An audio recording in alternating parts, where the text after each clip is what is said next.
Hello everyone, good evening and welcome. Welcome aboard my quarter, as humble though they are, here aboard the Revenge.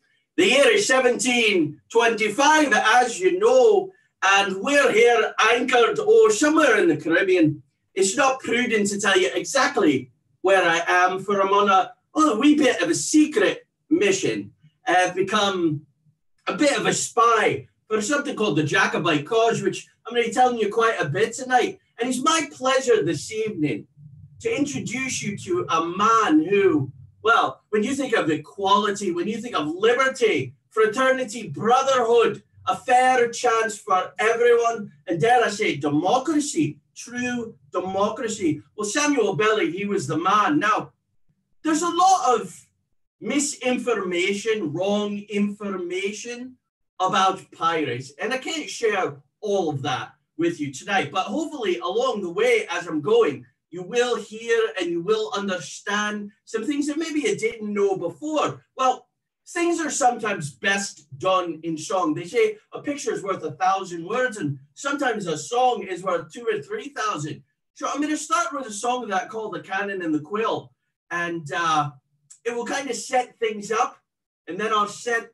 the historical backdrop for Sam Bellamy, how a simple farmer whose family had been in Devonshire in England for hundreds of years went on the account and became quite a famous pirate and angered a lot of people along the way. So again, this is the song, The Cannon and the Quill, and I thank you all for joining me here tonight.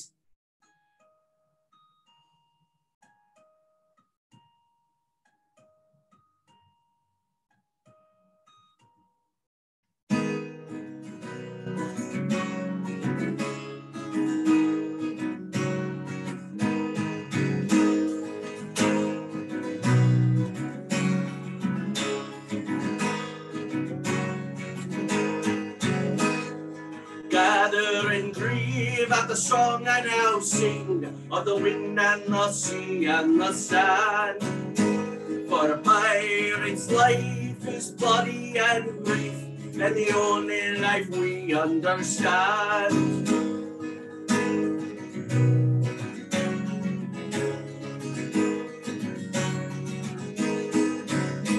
In palaces, plot kings and queens, fortunes measured and weighed, on the backs of slaves and sailors betrayed, they sit in their fine brocade.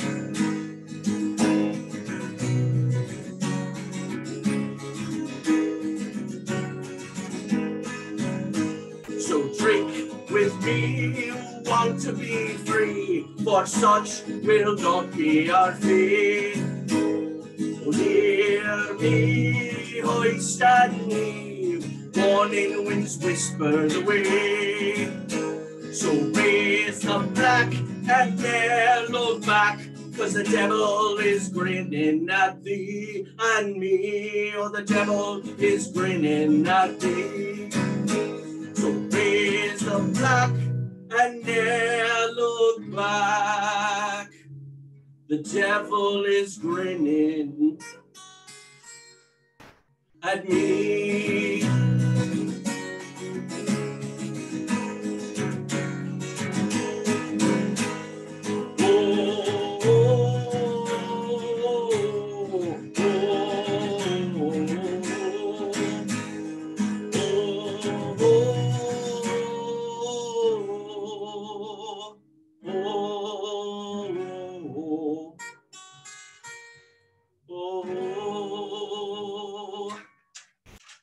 Now, singing in songs, some of you may have heard me singing Drunken Sailor. And everyone seems to latch onto this, the drunken sailor and all the bad things that can happen to him. But we sing the verse there, way and up she rises, way and up she rises, way and up she rises early in the morning. Now that she is not a woman. It's not the ship herself, you know, but it's the anchor.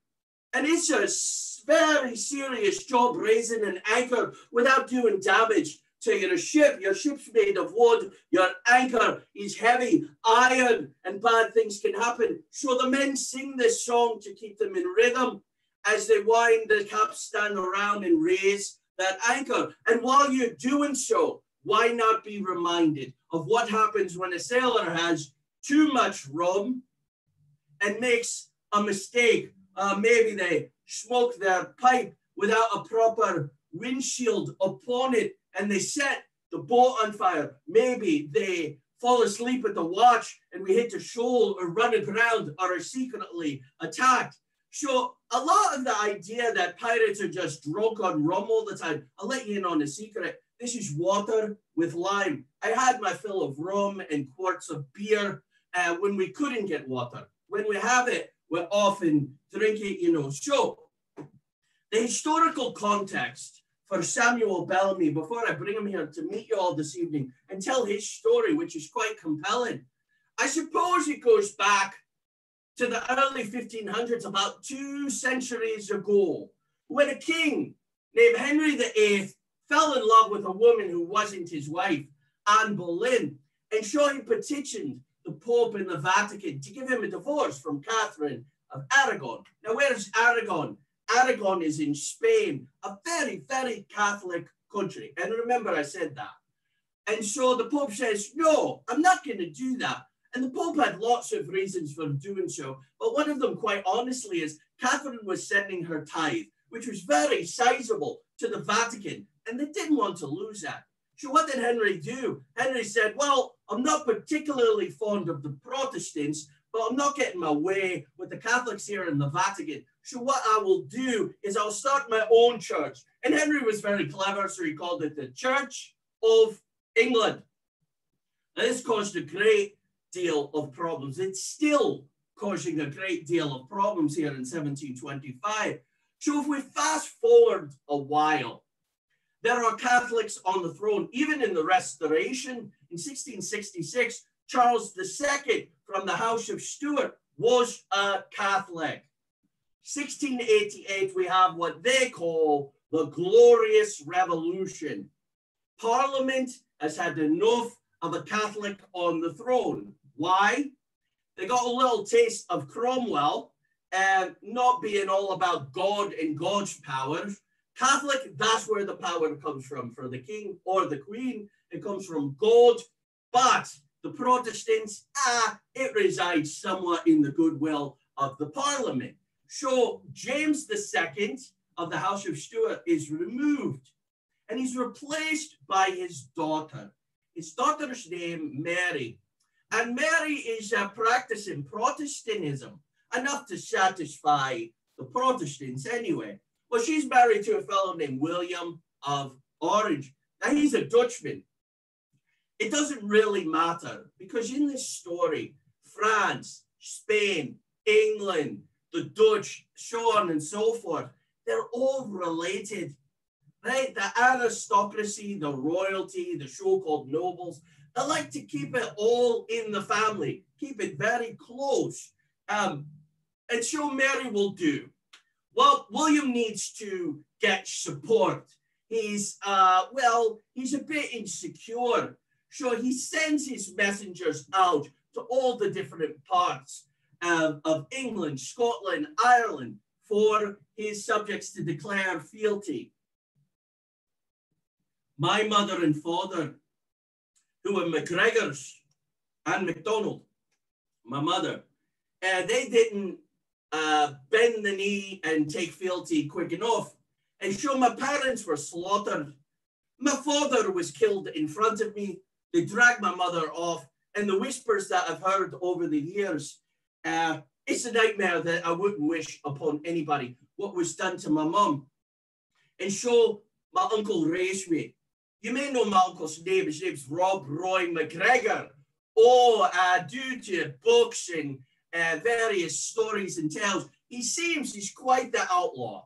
But actually, my uncle fought to get the Stuarts back on the throne. The MacGregors, who were going by Campbells at the time, the name MacGregor was so feared and their actions so angered the crowd that they couldn't even use their real name. But anyway, they were MacGregors and everyone knew it. And so they began to fight in the Jacobite cause, this idea of we really need to get a Stuart back on the throne. Now, Mary dies, William dies, they have no suitable heir. So Mary's sister Anne, she steps in. Now this precipitates quite a war that goes on for 11 years. It's called Queen Anne's War because she's queen, but also, and I think more specifically for our purposes, it's called the War of Spanish Succession. You see, and what's that about? Well, there is a king in Spain at the time, very Catholic, but also very mad. Periods of madness and, his wife Isabel and his children had a real handful with him. Well, Philip says, I have a legitimate claim to the throne, and it's more legitimate than Anne's. And so France and Spain side together. Why? Because they're Catholic. The English and the Dutch side together. Why? Because they're Protestant. And so this goes on for 11 years. Now, it ends in 1713. Philip is tired. Everyone is tired. Many lives have been lost. All these kingdoms are in disarray. And they sign what's called the Treaty of Utrecht. Now, they don't want a Stuart on the throne by any means. Anne had 18 pregnancies and did not bring forth a suitable heir. So they start hunting around, you see, this is 1713 or so, because Anne passes away, and they find a suitable Protestant. He's a potato farmer in Hanover, Germany, and he hardly speaks any English.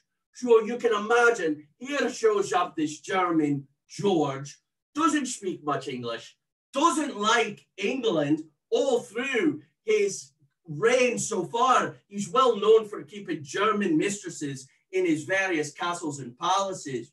And so things are quite in disarray.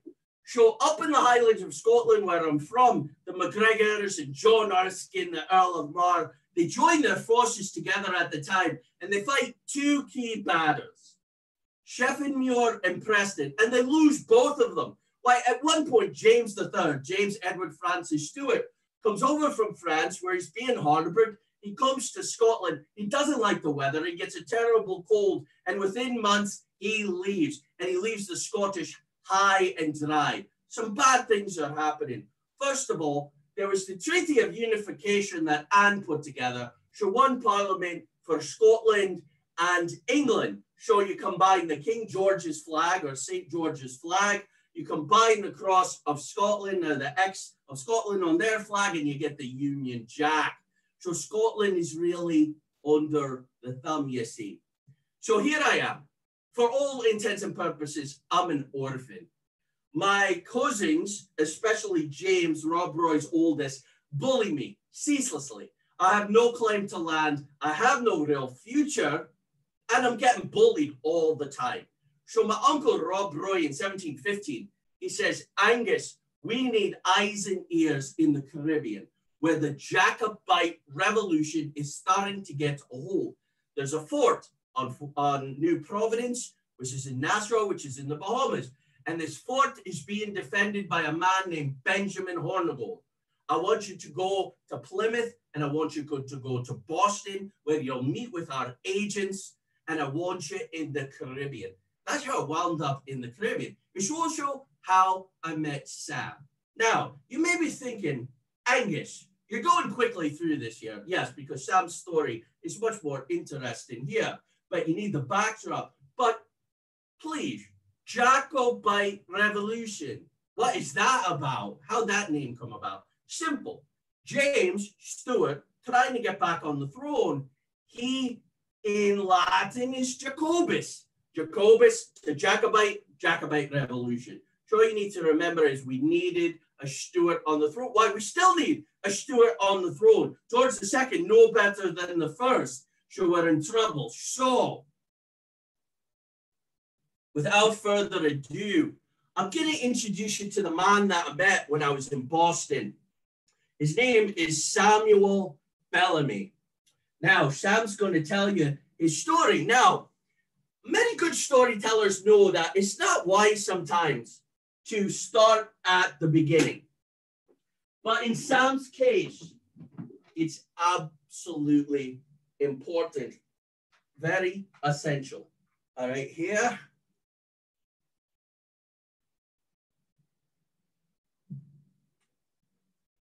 Hello.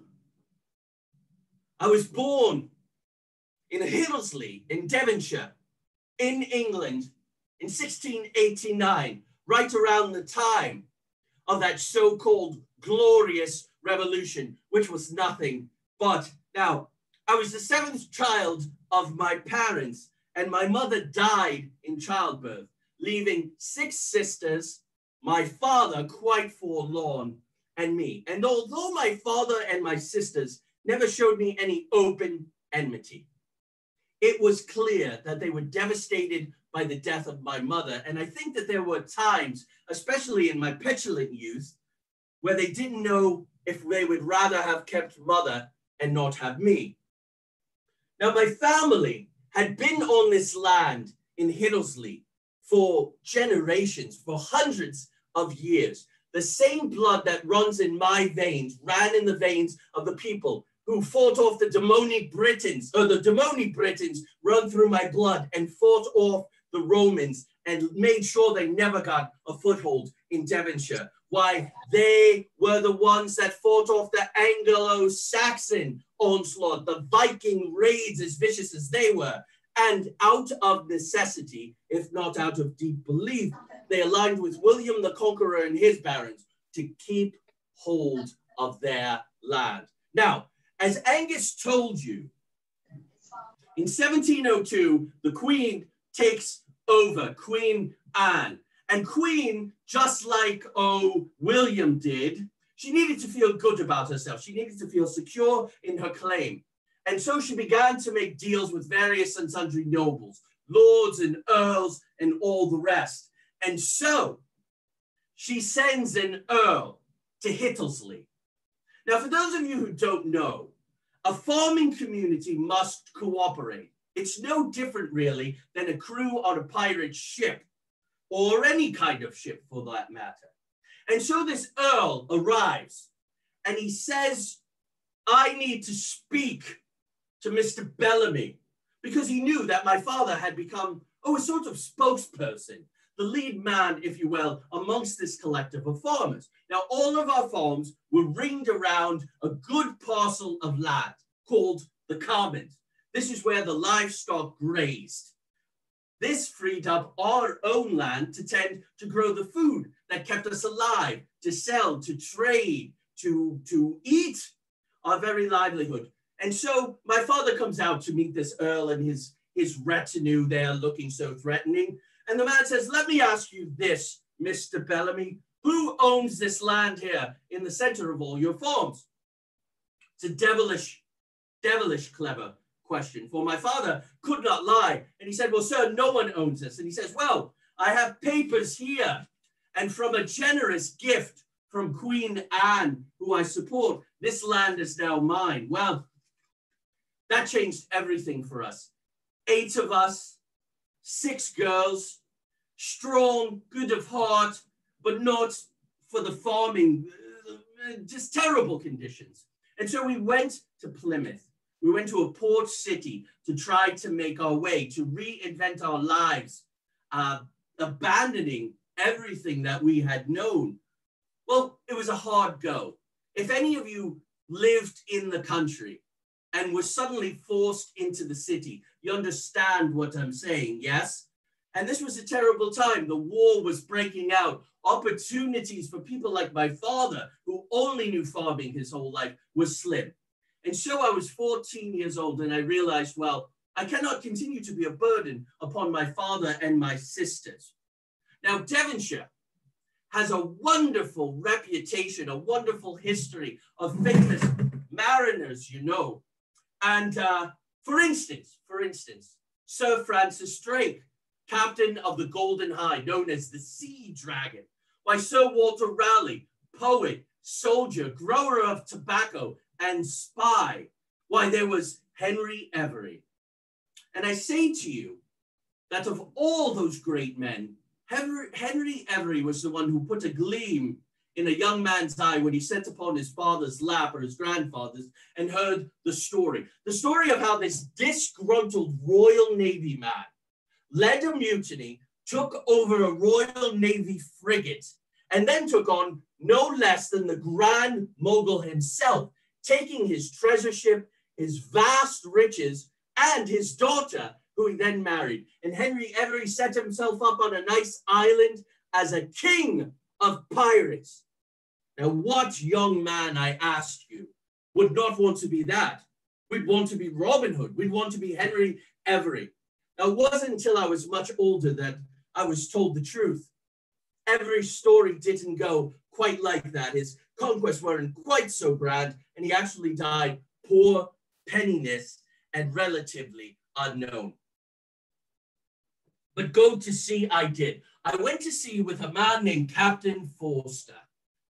And I was thrown into the deep waters, as it were, because here we are. We're in the beginning of a war, the War of Spanish Succession, as they called it. And I worked my way up from the ranks, learning not only how to sail, but how to fight, how to use the pistol, how to use the sword, how to use the knife and the axe in close quarters in boarding parties. But you see, most of the Queen Anne's War, or the War of Spanish Succession, was fought on the sea. It took vast amounts of resources. All of the navies of the various countries participating were strained and strapped by the cost of it all.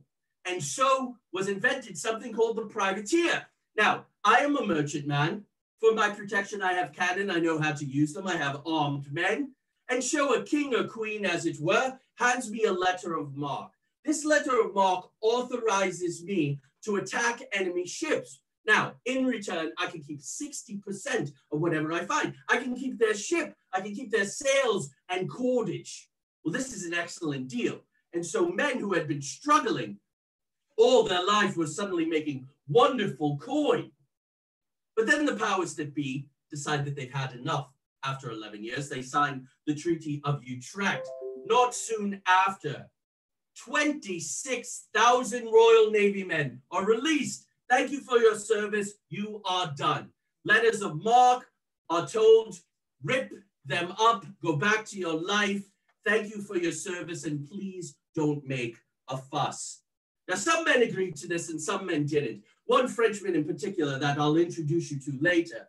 But one of those men was Benjamin Hornigold, who Angus mentioned to you already. We called him Grandpa because he was quite old at the age of 40. 25 was about what a man on the account could expect.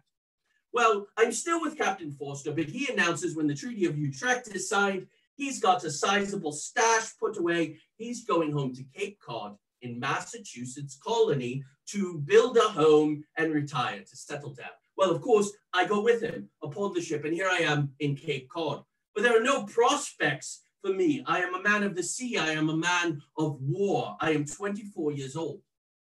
But Cape Cod changes my life dramatically, for I meet a girl. This is a romantic part of my story here. I meet a girl named Goody Halleck. Now, Goody is 17. As I said, I'm 24. I'm trying to make my way. I have experience. I have courage. I have bravery, but no reputation, no position, no skills that are applicable in Cape Cod, really. And so I'm scaling fish and salting them and mending nets. Well, we fall in love. And so I go to her father and I say, "Sir, I love your daughter, sir. And I know I don't offer a lot now, but I believe in myself. Tomorrow I am going to Boston, and from there I'm going to make my fortune, sir. But I want your daughter's hand in marriage before I leave." Well, Mr. Halleck looks at me and he says, "You, sir, are a scoundrel. I know the company you keep. I know the kind of man you are. I know the things that you've done. I would rather Goody died a dried up, lonely old hag, a spinster, than to marry you, sir, for one instant." And I said, "Sir, I'm very sorry to hear that, but I will be back. and I will make my name, and I will make my fortune, sir, and you shall see me again, and you shall beg me to marry your daughter. And so I went to Boston, and I met a man named Palsgrave Williams. Palsgrave Williams was a silversmith, quite a successful one. But Palsgrave Smith was a Scotsman, and he knew better than anyone, well as Angus, the cruelties that the English were visiting upon the Scots, and still are, mind you, mark my words on that. And so Palsgrave had joined the Jacobite Revolution. He had become one of their leaders. Now, I don't know what he saw in me. Maybe it was the anger that I still retain for being so forcefully rejected by Goody's father, but I was inducted into the Jacobite Revolution. And from Boston, we were going to sail, and that's when I met Angus. I saved him and another young man from a scrape. A man was trying to gather them up for indentured servitude to go work on the farm of a very cruel captain. And I rescued them, and I brought them to the Caribbean. Now, this is the summer of 1715, and fate was smiling upon us. Because for the past 2 years, the Spanish had been taking gold and silver from their holdings on the Spanish Main. Here, the Spanish Main, places like Portobello, where they had these mines that were worked by slaves. Me and slaves do not go together, but we will come to that. It's why they call me the Robin Hood of the seas. I believe in equality for all men, no matter their belief, their religion, their creed, their race, whatever it be. They were coming from the Spanish Main. They were 2 years delayed. Philip V was out of his mind with worry. He needed this coin because he was carrying on the fight, more clandestinely now that the treaty had been, but they were not at peace. Please understand that by no means. It was a more clandestine warfare now. And so 12 plate ships, giant ships, are making their way from the Spanish mainland. They want to get the trade winds. They come up through the West Indies, through the Caribbean. They're on their way, and they get caught in a hurricane in July of 1715. All 12 ships sink along with their vast, vast treasures. Well, this is an opportunity for Hornigold on the fort of New Providence in what he is calling the Republic of Pirates, a republic where every man had to sign these 10 articles. Yeah, I'll share one with you here. If any man shall steal anything in the company, he shall be marooned or shot. It goes on from there. It talks about the shares that the officers get, but equal shares for all the men of the crew. This was big news, and everyone was signing. Now, Hornigold was trying hard to keep everything together, but already there were fractions. We're talking about men who are outsiders. We're talking about men who are called hostis humani generis, enemies of all mankind. Men who didn't marry because they knew they probably wouldn't live beyond 25 or 28 years old. But he's trying to cobble them together. And so he organizes crews with diving bells. And we go from the Caribbean, from the Bahamas to the coast of Florida, and we dive and we're grabbing handfuls of coin. This is our days. And the Spanish, they tolerate this because we're taking plenty for us, but not putting a dent into what their worries are on Philip going mad in Spain. Well, two amongst us, Charles Vane and Henry Jennings, decide to storm the Spanish fort and take everything that the Spanish have gathered. Now, this angers the Spanish greatly. It causes great problems for the Republic of Pirates, and I don't think it ever recovered from that greed, from that lapse in judgment, with Vane and Jennings acting, more like the nobles that we were fighting against, you see. And so we align. We do the articles, and I'm good at what I do. I soon have my own ship. It's called the Marianne. It was Hornigold's ship, but how it works is if you take a ship that's better than yours, you trade it. If all things go well, and I'll explain that in a second. But If all things go well, you trade it and you take the biggest ship. Now, Hornigold took the biggest ship, but also retained the Mary Ann, for it was far too great a prize. It had been outfitted for pirating. It had 8 guns. It was a sloop. Sloop was shallow draft. They're sleek. They're fast. They steer well because of the jib on the front. The triangular sails help it. And so I was given the Mary Ann, and I was given a crew of 50. One of the main myths about pirates is that we're always drinking rum, we're always in our cups drunk, and we're always blowing the holes in the sides of ships and sinking them left and right. This makes no sense if you stop and think a moment for the logic of it. A ship is on the water. Everything is held because it is floating and dry. When you blow a hole in that ship and it sinks, everything is gone at the bottom of the sea. And so we needed to be clever. I will also tell you this. There's a great deal of strategy in what we do. For instance, if you murder someone, that brings a lot of violence down upon your own head. So we didn't want to kill anyone. My good friend, Blackbeard, Edward Teach, who I'm going to talk about in a bit, never killed a single man until he was assassinated in a conspiracy between the Royal Navy and the Lieutenant Governor of Virginia. But anyhow, I get ahead of myself here. And so, what do? We do this. It becomes a game of the mind.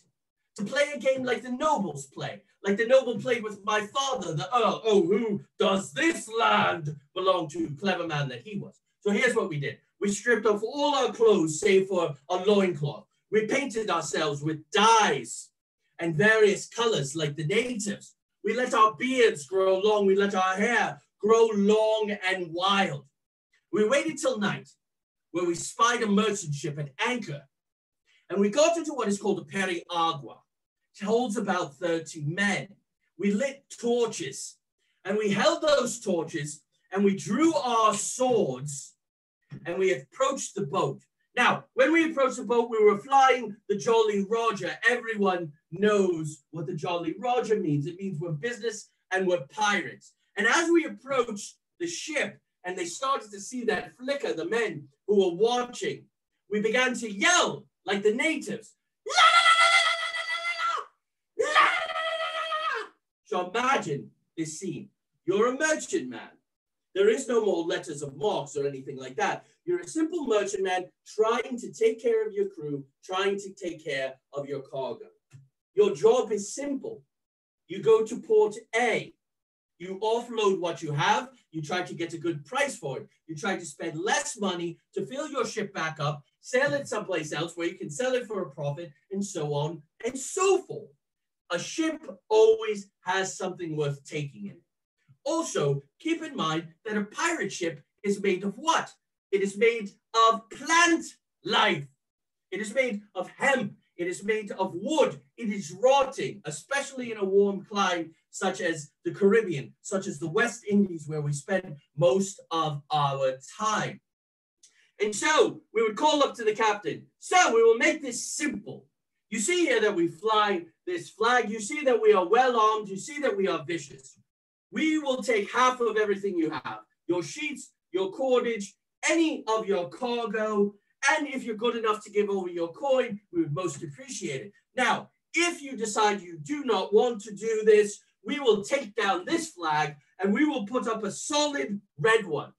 It is called the Jolly Rouge, but it is not jolly at all. It means that we will slaughter you, sir, to make an example of you, and we will take everything you have. We may even take your ship, if it is suitable. Otherwise, we will burn it to the ground, sir, and leave you on the nearest island to rot or be rescued as God wills. Well, as you can imagine, almost all of the time, we got what we wanted without a shot being fired. Now, my reputation began to grow, and one day, Edward Teach comes to see me. Now, he is not yet Blackbeard, that maybe you know by reputation. He is a simple sailing master. Blackbeard came from a well-to-do family. Blackbeard was born on Jamaica, where his father ran a plantation full of slaves growing sugar, doing quite well. Blackbeard's mother died. And when his father died, inexplicably, although we have theories as to why, and we believe it involves a Frenchman, he gave away his plantation holdings to his stepbrother and stepsister, and he joined the Royal Navy. Edward Teach was a good Royal Navy man until he no longer was, until his eyes were opened to the fact that this was wrong. There was something not right here. The brutality, the whipping of men, the horrible conditions, the lack of rations, the ego. And that sent him on his way to be a privateer. So Edward comes to me and he says, Sam, you're doing quite well. And I understand how you do it. And I want to do what you do. And I want to do it well. I said, Edward, you need to do things differently. Look at you, sir. You're over 6 feet tall, shoulders broad as a barn door, sir. What you need to do is grow your hair long and grow your beard long. He says, well, I can certainly do that. I said, when your beard is long enough, put braids in it and red ribbons, bright red ribbons. Now, he looked at me very skeptically and he said, why would I do that, Sam? They'll think I'm insane. I said, sir, they already do. You wear these short fuses under your hat. Why, they make you look like the devil himself. The Spanish are calling you El Diablo. You must keep doing this, man. It's the key to everything. And he leaned into me and he said, Sam, I don't wear those slow fuses to look like the devil. I said, well, then why do you? And he said, I hate mosquitoes.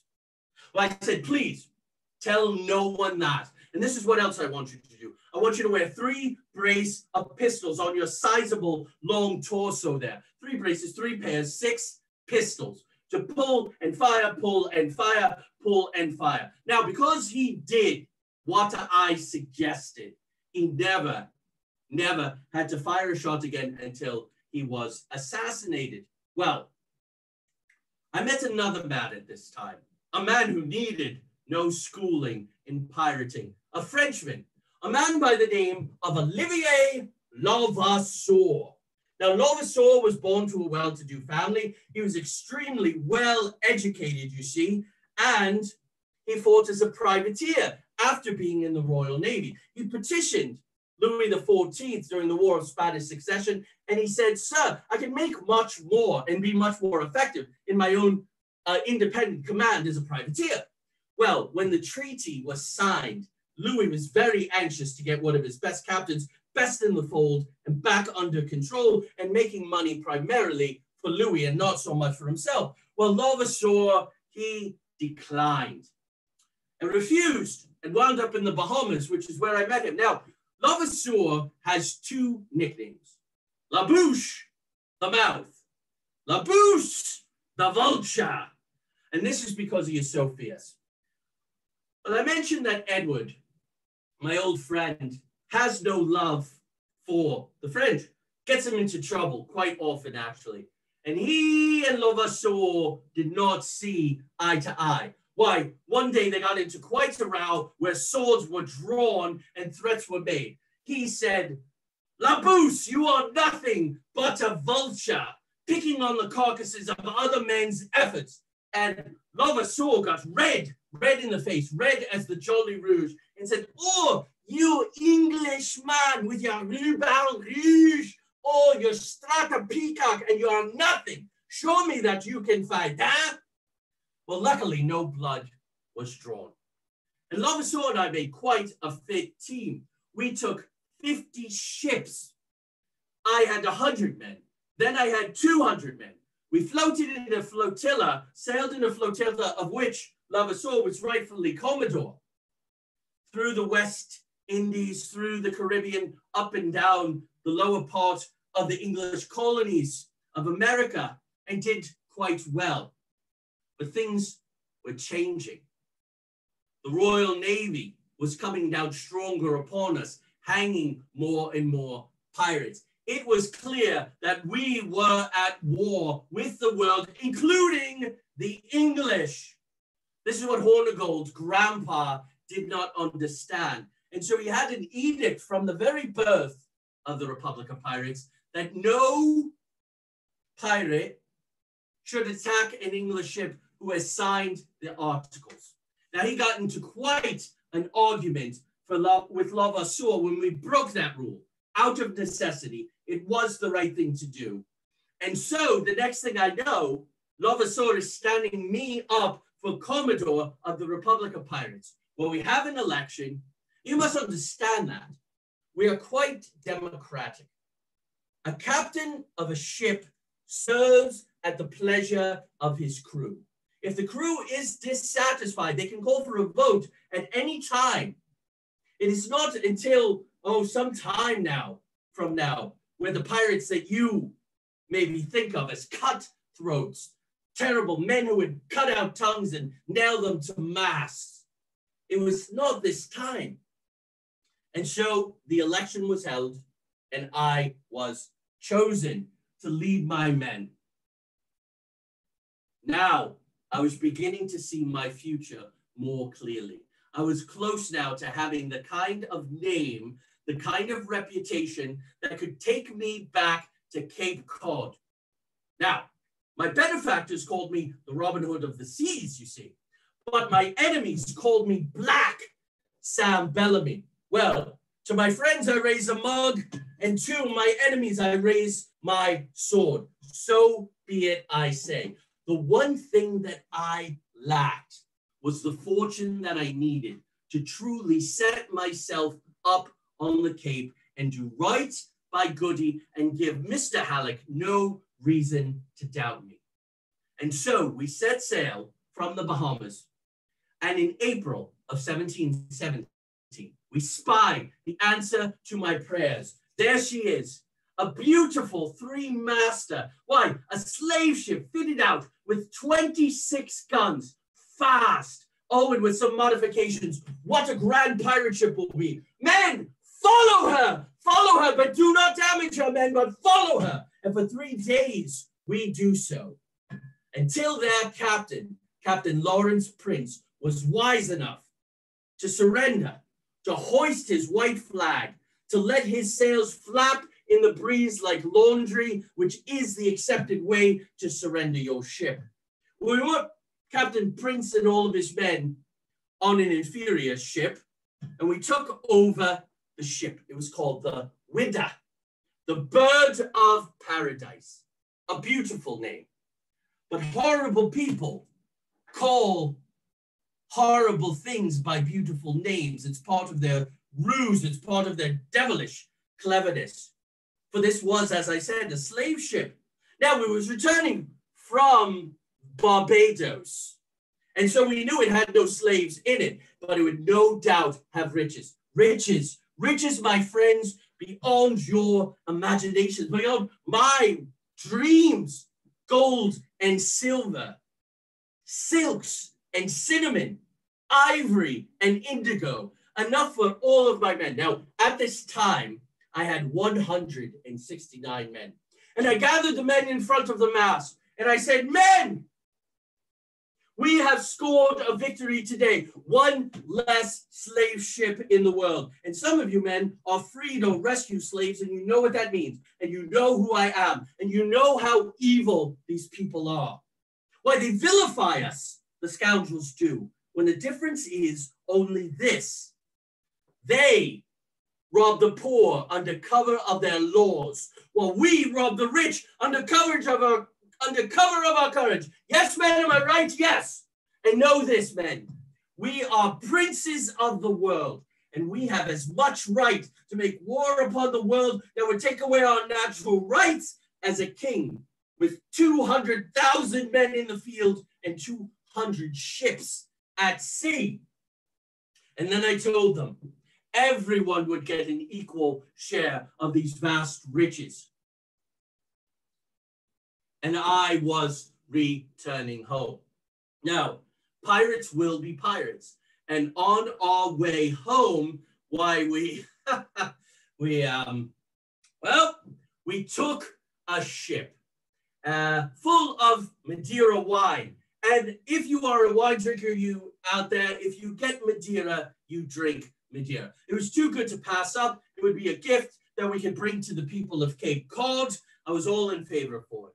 But that much wine makes for dangerous sailing. And so I chose some of my most trusted men to sail that ship. And we made our way up the coast.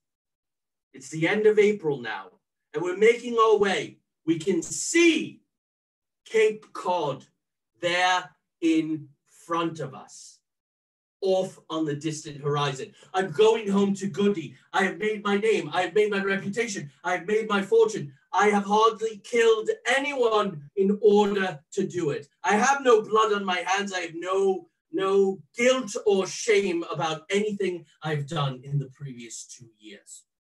And then on April 26th, a fierce storm blows up.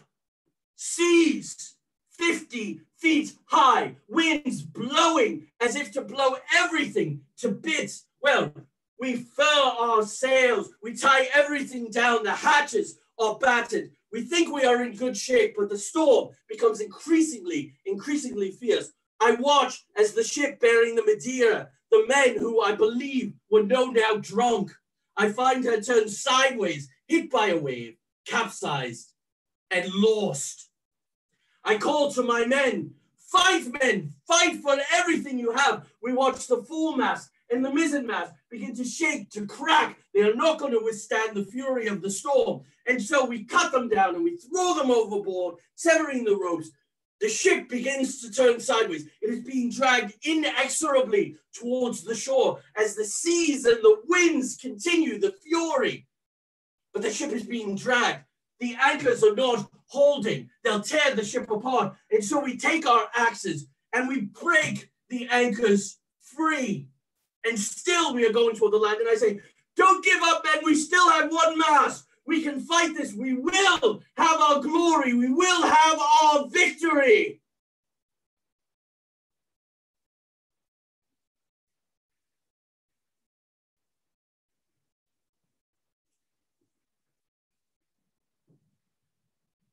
Of the 169 men on that ship, and the ship with the Madeira, 160 of them drowned. Sam's ship, his prize slaver, former slaver, the widow, was dashed to pieces. 160 men died, including my good friend, Samuel Bellamy. Now, I've had some years now, 10, to think about this. And there was more to the story, you know. Well, Sam was in love with Goody, 17 years old. Well, what Sam didn't know was that Goody was with child when he left. Goody herself didn't know when he left in 1750. Well, when she found out, she made the mistake of telling her father, and her father had her put in prison, you see, and she had her baby. Now, the jailer took great pity upon her, this poor girl, forsaken by her family. The father not abandoning her, but trying to make his way and his fortune to come back to give her the life that she deserves.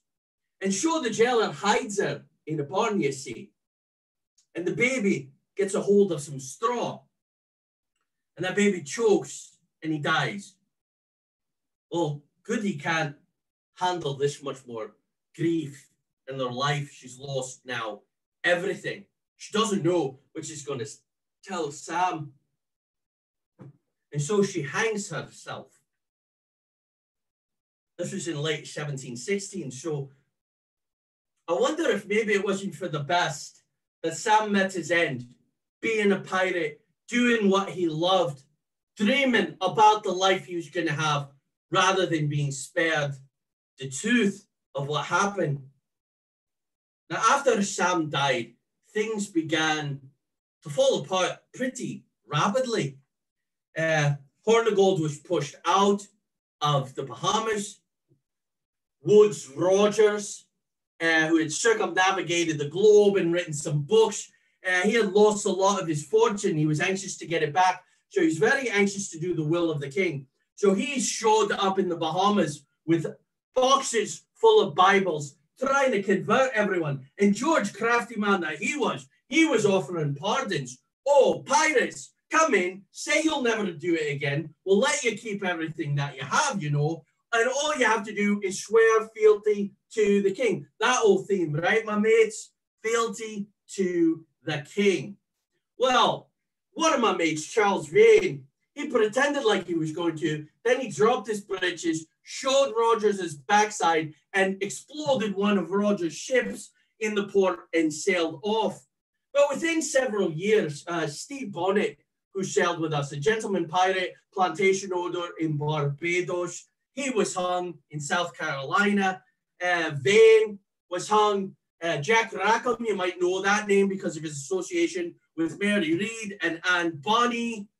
And then my friend Blackbeard in 1718, you know, a conspiracy between the Royal Navy and the very ambitious Lieutenant Governor of Virginia, Alexander Spotswood, saw an opportunity to get this man, Blackbeard, oh, evil he was. It said so in the Boston papers. They conspired without permission from Parliament. And think about it, folks. Think about your own lives. You have the Royal Navy from a country, you got colonies, right? But it's the Royal Navy kind of putting their thumb on you. And they go into another sovereign colony without permission to murder a man who had taken the pardon.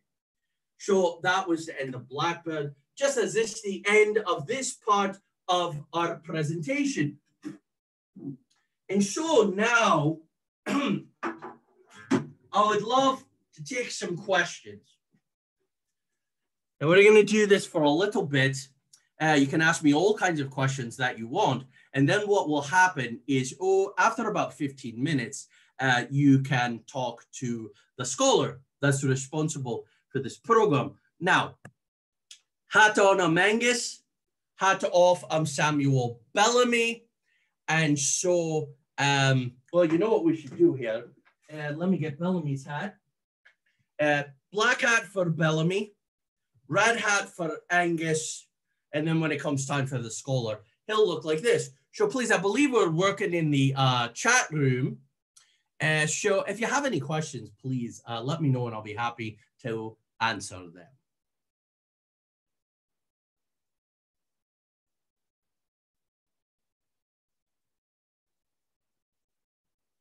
Any questions? Why are you thinking about your question? Oh, here we go. Here we go. How could you tell that a pirate ship had signed the articles? A special flag? No. I'd like to think that it was by their behavior, by their conduct, the way that they did things. Now, if they came to you and they were abiding by the rules, let me see here. Getting a little bit of feedback. Sorry about that. So no special flag entitled. Remember, equality. So by giving a special flag, a special designation, a special rank, that would be working counter to our purposes. So again, it's really because of the behavior of the fair conduct.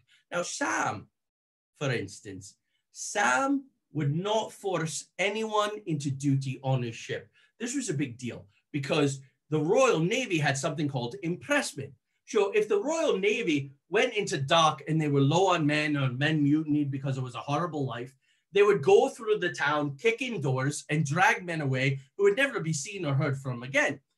If Sam needed a specialist, a doctor, because he had wounded, a ship was in disrepair and he had no carpenter, he might take a carpenter. But at first chance, he would release these men. But truth be told, because Sam signed the articles, because he was known as the Robin Hood of the sea, Sam had to beg off volunteers sometimes. So when they took a merchant ship, sometimes even an enemy ship, the people would say, please, can we come sail with you? It'll probably be a better life. Great question to start us off. Thank you. Did either of you work with any woman pirates? Well, I did. Great question. I knew two of them. And it was Mary Read and it was Anne Bonny. Now, I think that there's a little bit of a misunderstanding about these two girls, you know. So the thing was that each one of them, their father was alone. And so he thought, to give my daughter the best life that she can, she's better off being a man. So they were raised up from that at the time they were little. Because what is worse? A scullery maid, at the happy hands of the lord of the manor and peeling potatoes and all that business, or being a footman and working your way up from there. Now, Anne and Mary both had martial minds, military minds.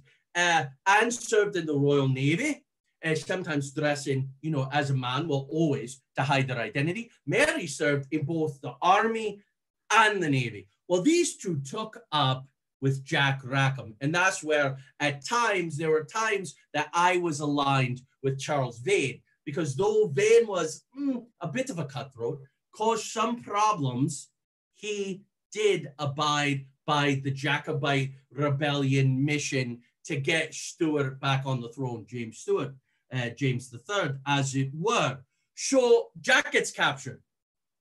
And on the day he's captured, he's sailing with Mary and Anne. Jack betrayed Charles and took over his ship. And so they're all in prison. And they've all been sentenced, Mary, Anne, and Jack. Sentences passed to die by hanging. They're pirates. And so Mary and Anne say, may we approach the bench judge? And they say, we have a little problem. You can't hang us. The judge says, why not? He says, we're both with a baby, and you can't kill an innocent life. That's against the rules. So he has the court physicians there check things out, and sure enough, they're both pregnant. They're both pregnant by Jack. Now, the day they were captured, they both pulled swords and pistols and were ready to fight. Jack dropped his weapons and surrendered. Well, Jack goes to see Anne. He's got news. Mary dies of a fever, but he goes to Anne. He's in absolute tears, and he says, Anne, you have my baby, and I'm so sorry about what I did. And Anne says, well, Jack Rackham, maybe if you have fought like a man, you wouldn't die like a dog. So yes, I had the pleasure of sailing with both of them. Samuel did not. They came on the scene after Samuel's demise. Time. Any questions for Samuel Bellamy? Perhaps.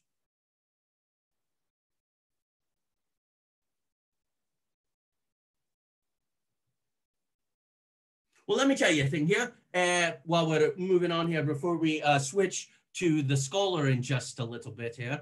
The thing is this. There's no walking the plank. That's a lie. That's a myth, this whole bit of walking the plank. What we did is something much more fierce, and that's called keel hauling. So you tie a rope around a man's ankles on one end of the ship, and you pull him along the side of the ship, underneath the ship, and around the other side. Now, two things happen while he goes on that little journey.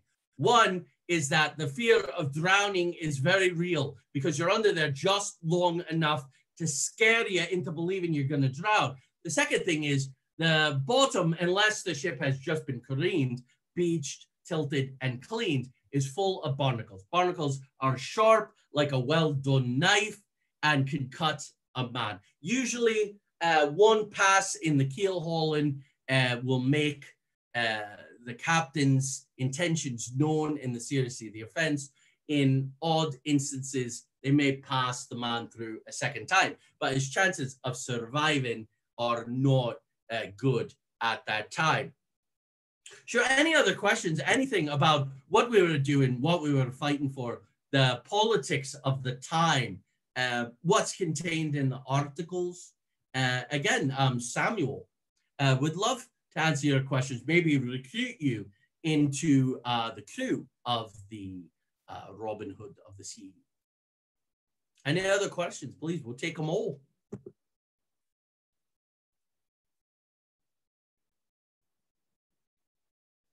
Give it another couple minutes here. Try to think here. Well, let's switch to the scholar. and we could always switch back, okay? Well, I want to thank you all for joining us tonight. And before I forget, there's something that I need to do, and now will be a good time to do it. There's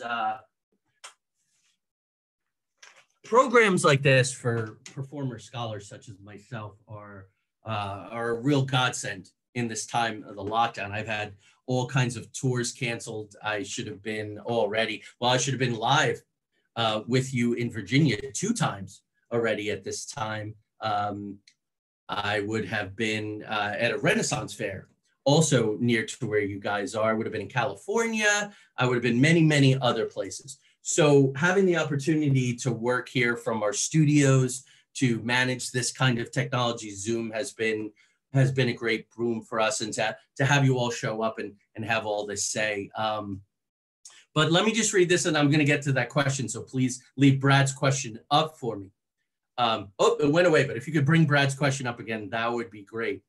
So funding has been provided for this program by the Virginia Humanities and the National Endowment for the Humanities, the NEH, as part of the Coronavirus Aid, Relief, and Economic Security CARES Act and the Economic Stabilization Plan of 2020. For more information, and because of what I do, Chautauqua Historical Education, Humanities Councils, and the National Endowment for the Humanities, they keep us doing what we're doing, and either free programs or programs where people don't have to pay an arm and a leg to come. So please visit www.virginiahumanities.org. Okay, so let's get to those questions. If you could bring Brad's question back up.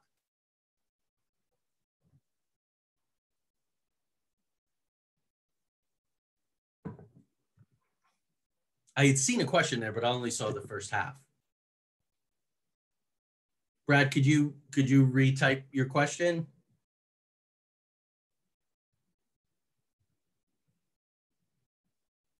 Do we have any other questions? We still have some time here. Ronick, MVP, thank you for joining us. How did you get interested in pirates? Does it go back to... Oh, I don't know. The questions are just coming really fast here. So we'll get a couple up, but how did I get interested in pirates? This is an archetype that absolutely fascinates me. When I was a kid, I think every 3rd or 4th year, I was a pirate. I absolutely loved it. I went to college for English literature and for theater. Pirates were always very prevalent in my mind. The Black Sails movies, but Cutthroat Island, Pirates of Penzance, the pirate movie, whatever it is, I loved it. All of the classics. I'm a huge Errol Flynn fan. So Captain Blood and the Seahawk and Douglas Fairbanks and really, really all of it. And Treasure Island. Treasure Island was a story I adored. When I was a kid, I had an illustrated copy. You would get them at the 5 and Dime, the Woolworths. And I would color the pictures. And I knew that story so incredibly well. And so as I developed in my career, I wound up moving 5 years ago to Beaufort, North Carolina, Southern Outer Banks, Crystal Coast, or the Graveyard of the Atlantic. And for different characters that I played and sort of my persona as I had developed it, I have earrings. I had a long beard. My hair was much longer than it is now. And someone said, do you know that you look like a pirate? Because pirates are very big around here.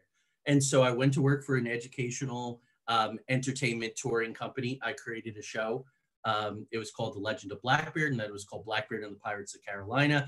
I created an escape room based on it. I've done short films and developed this show to talk about all these different pirates. Also, too, I think it's important to say, since we have some time, I've been a social justice advocate for the past 30 years as a professional. Theater company of young people who do plays about social justice. This pirate story, especially when you hear from all the pirates in the hour-and-a-half program, in the full program, I play 5 pirates and Lieutenant Maynard, the Royal Navy man who cut off, or was responsible for the crew that cut off Blackbeard's head. This is social justice. This is about inequality of opportunity, certainly inequality of outcome. It's complicated by the slave trade. It's complicated by all these interrelated families from all these different countries going to war together. So, and now you know, it's just one of those things in my career. This has been by and large the most successful. I play Che Guevara. I'm working up Allen Ginsberg. I play a Civil War captain named Luis Emilio, but the pirates really resonate with people, I think, in this day and age. So there were 3 or 4 questions. If you could bring those back up, I'd love to answer them. There was one that came up about what did I think of Black Sails? I thought it was very clever to take Treasure Island and to pursue sort of the backstory of that. And I loved the first 3 seasons. I was very disappointed that they keel-hauled Blackbeard instead of going into the whole Maynard thing. I don't know if they felt like they were going to push it too far sideways. I'm also a novelist and playwright. I do a lot of work with historical education, and there are compromises that we need to make for the storytelling. But the first 3 seasons I loved, and the 4th season I thought had a lot of problems. But it's a pretty good representation. When you see Edward Lowe and what a cutthroat, what a problem he was, that's the kind of pirate that Hollywood has adopted, that they're all doing those kinds of things. So great question. There were 2 or 3 other questions, if we can find them and bring them back up.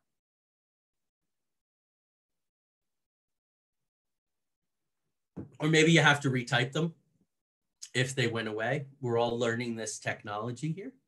Okay, what might your opinion be of Stede Bonnet? Would you say that it was a majority or minority of, and the question gets cut off, if you can give me the rest of that. Stede Bonnet is one of the characters that I play. Stede is fascinating. So Stede was a gentleman pirate. Stede was, grew up on Barbados. He was related through distant relatives to Oliver Cromwell. His grandfather was a famous sea captain. His father was very successful, but Stede didn't have a lot of respect from his family. And so his father bought him a commission in the army, and he did that. And basically he was told to just follow what the sergeant says to do, just sit in his tent. The way I play it, the way Stede says it is, I was told to just sit in my tent and drink my tea and read my books and everything would be fine. Then I went home and my father had passed and my uncle was in charge of the plantation. And I said, Father, uncle, look at me. I'm a man now. I've been in the war. I have a nice proper beard and I'd like to help you with the plantation. So what happens is Stede is married off to the neighbor's daughter in order to secure a water deal. Well, the problem is that he is absolutely, she is vicious. She's not much to look at and she's very, very mean to him. So Stede takes some of his money. He has a pirate ship built. He outfits it, again in secret. He hires a crew. He pays them a daily wage, which is unheard of. Pirates work for a share of the bounty, of the riches. They're cut. They don't get a salary, as it were. And he sailed away. He crossed paths with Blackbeard after he made some mistakes. And Blackbeard was actually given his ship, the Revenge, as his first command. And he basically said to Steve, why don't you pay attention and maybe you'll learn something. And that's what happened. But anytime that Steve went out on his own, his ship got shot up. He really got into trouble. And then he was hung and he made quite a spectacle of himself when he was hung. So great question. I love doing Stede. It's a lighter moment for the audience because a lot of this is very heavy. So some other questions were flashing up. Jolly good. Thank you. Thank you, Brad. I appreciate it. And Brad, I don't know if your question came back up. So folks, if you need to retype them, I really would. We have another 12, 15 minutes or so.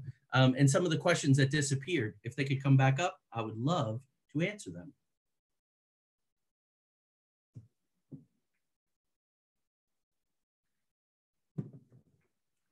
Would you say that it was a majority or minority of primary research? Yes.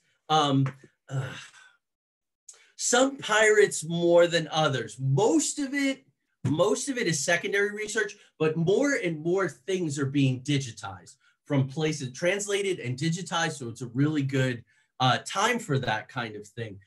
For instance, we have the actual records that show that Blackbeard served upon a Royal Navy ship because there's a payment record for him. That was a great deal of scholarship. There's a lot of mystery about Blackbeard. And there's a wonderful man, if you're deeply into pirates, a man named Bayless Brooks. He works out of Florida. I have 4, I think, of Bayless's books, and those have been a great help to me. Now, being down in Beaufort, I had access to a lot of scholars. The North Carolina Maritime Museum is there. It's the only place in the world where you can see artifacts from Blackbeard's ship, the Queen Anne's Revenge, which he scuttled right off the shore there. So we're getting more and more of those things. But a lot of scholars, yes, diaries. You know what a great source is? Court records.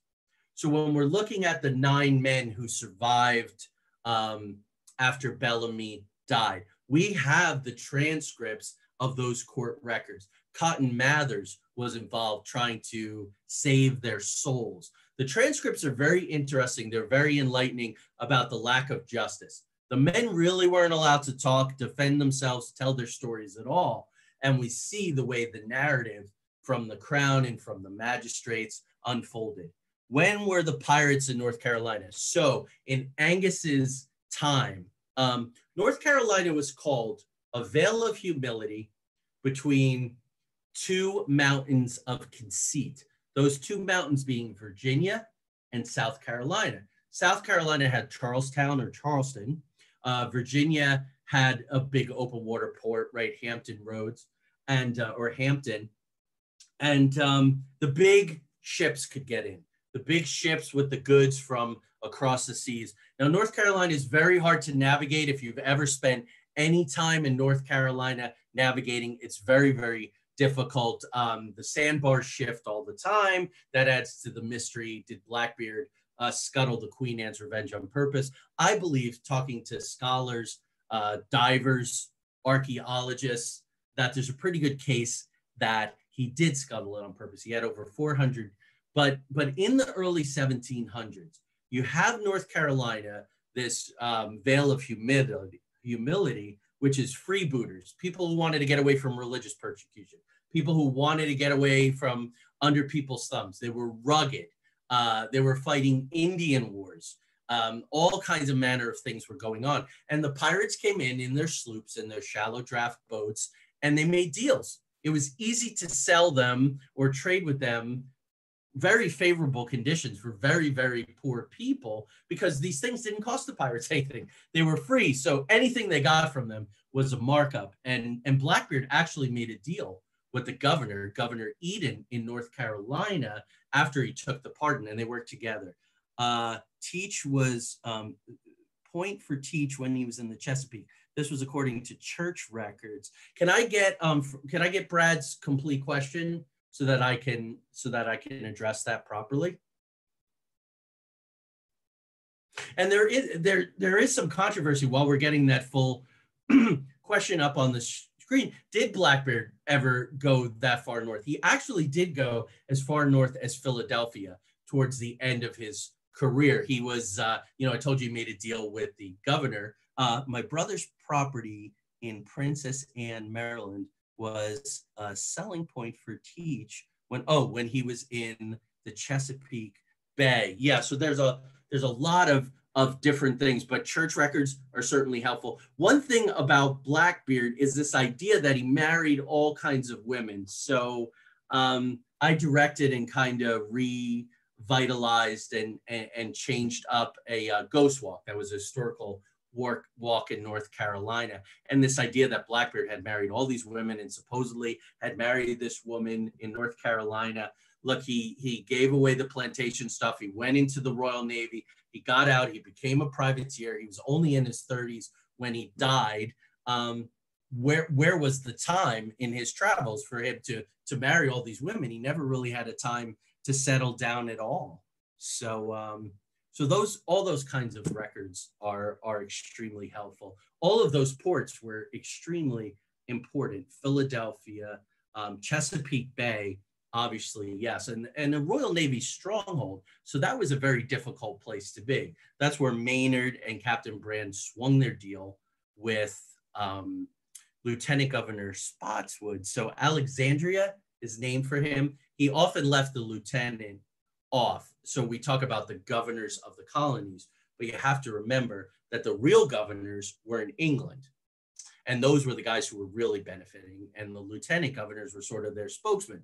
But they're across the sea away and they have a lot of freedom. So we still have some more time if we have some more questions. I think there were some questions that did come up that went back down, and I would love to answer them.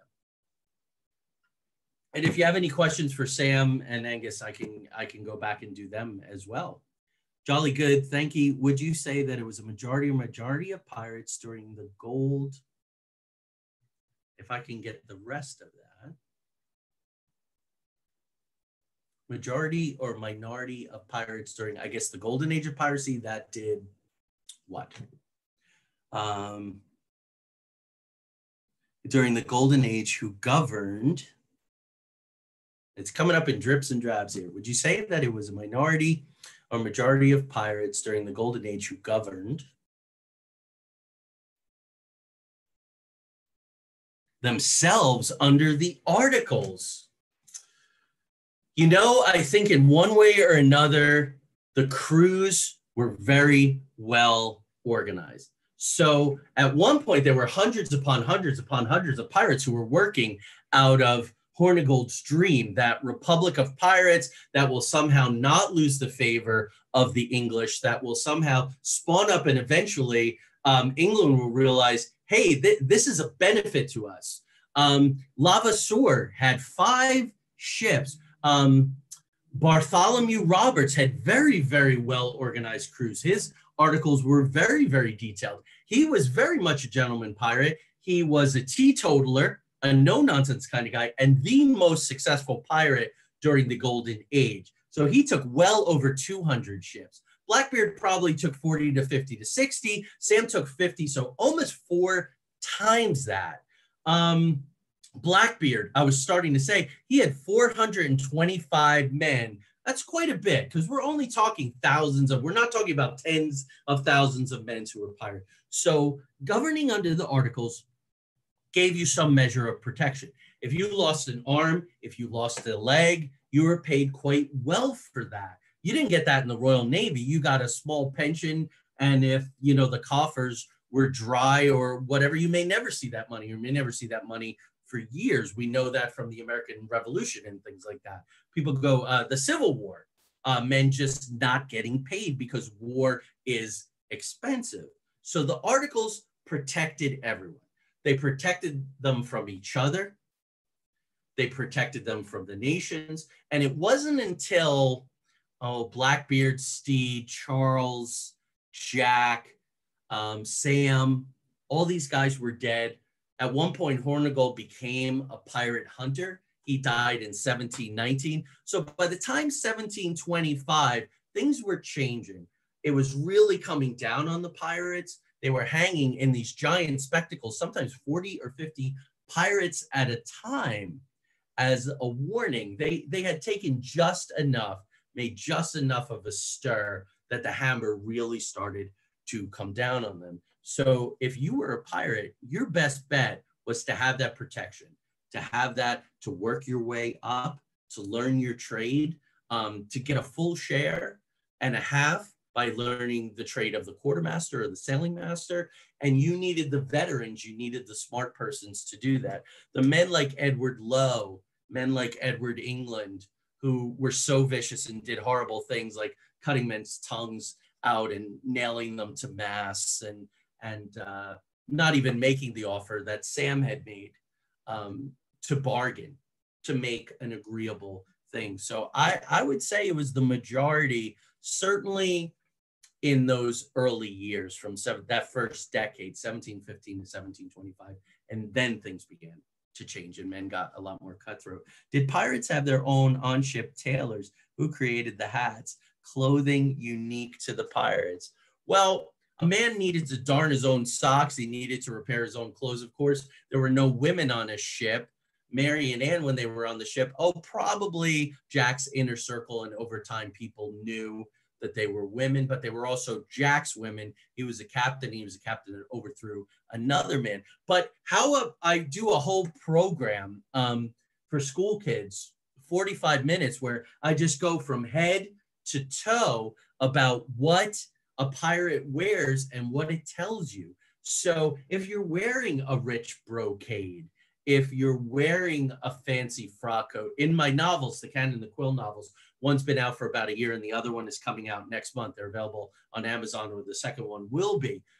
When the captains are doing well, I usually give them some new clothes. Now, if you go into port, you could get that stuff, or you could get that stuff if it's being transferred from England, you know, where beautiful things were made. Angus has collected his feathers in his travels, and each one of them means something to him. He wears the skull and crossbones. He wears skulls on his wrist to remind him, like with some of the flags you see behind me, there's always this death motif because death was always right there. Angus is wearing 2 hoops tonight. Oftentimes Angus wears 4 hoops when I'm just playing Angus, which means that he's been around the world 4 times. Also, if silver and gold, if you can afford it and you wear it in your ear, it helps with your eyesight, so the legend goes. The amount of jewelry that you wear, there's nothing wrong with having a few jewels on your fingers because it lets people know that you mean business. A decent pair of boots with a decent heel on them that aren't falling apart, that aren't strapped together with cloth, again, means that you're doing well. So a pirate like Jack Rackham was Calico Jack because he wore a colorful calico coat. So that was important to him. That gave him an identity. Blackbeard with his brace of 6 pistols, his custom-made harness that he must have had a leathersmith probably on the ship make for him. The ships were like little floating towns. They needed to be self-sufficient. So you would have tailors. And you also had people that mended sails that were handy with a needle. Those who sewed you up when you got cut open were also handy with a needle. So these things are just rotting and in disrepair all around you. I don't wash these clothes a lot. Some of them have been traveling with me everywhere for 5 years, but I get it out. And sometimes during a show, things split, buttons pop off. So they were self-sufficient, except for the gentleman, like someone like Bartholomew Roberts was very well dressed. And that said something about them. So we have probably just another couple of minutes. I think we cycled through all the questions that I actually saw. Great depth of knowledge, great performance too. Thank you so much, Todd. I've been doing this for 5 years now, constantly buying books. There's constantly new research, digitized research, and it only gets more and more fascinating. And I really think in this day and age with the politics, what's going on, Angus, when he does his programs on Facebook Live or other places or different things, different videos, Angus always says, remember to demand more democracy from your democracy. Brad, thank you so much, and thanks for your great questions. I appreciate it. So, folks, definitely demand more democracy in your democracy. We're a brotherhood. We all need to band together. Don't be like those squealing puppies, those cowardly yelps, as Sam called them, who didn't have the strength and the fortitude to stand up for what is right and good and true. So with that, I think we're about of time. If there's any last question, we'll take it. Thank you very much. Thank you, Matthew. Thank you, everyone who joined us. I only see a very limited number of names and people, all you people out there who have joined us, who are making this in these times of pox and plague. Yes, it's better to be with the audience, to be live, to be able to jump around. I wasn't able to draw my sword. I wasn't able to fire my pistol. But this keeps it going while we're sorting everything out. It's keeping history alive. So again, I think we're about out of time. Please check out the Virginia Humanities. Thank you to my friends. I finally got to see Barbara. We've been talking for over a year. I finally got to see her on the screen. Barbara, thank you so much. I do look forward to coming to Winchester when everything is safe to do so. I want you all to have a pleasant evening. And I'm going to leave you. Lovely to meet you. Hope to see you again. Yes, I hope so too. An old Scottish toast here. My cup's just about empty, but I have enough to do the toast here. May all those who know us love us. May all those who don't love us, may God turn their hearts. If he can't turn their hearts, let him turn their ankles so that we may know them by their limp. Thank you all for letting me do what I love to do. Thank you all, folks. You have a great night, and be in touch. You can find me on Facebook, Joey Madia, and keep up with what's going on when we get back to our travels. Thank you all so much.